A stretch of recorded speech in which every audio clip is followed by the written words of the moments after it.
సతీదేవి ఆత్మాహుతి కథ ఒక శక్తిమంతమైన హిందూ పురాణ కథ. సతీదేవి దక్ష ప్రజాపతికి కుమార్తె.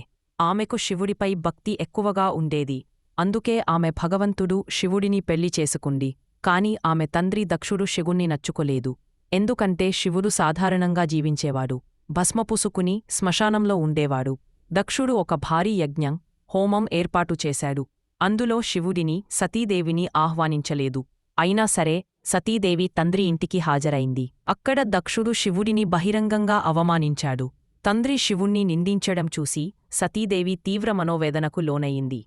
ఆమె తన భర్తకు జరిగిన అవమానాన్ని తట్టుకోలేక యజ్ఞపు అగ్నిలో దూకి ఆత్మాహుతి చేసుకుంది. శివుడు ఇది తెలుసుకుని అత్యంత కోపంతో వీరేభదుడిని సృష్టించాడు.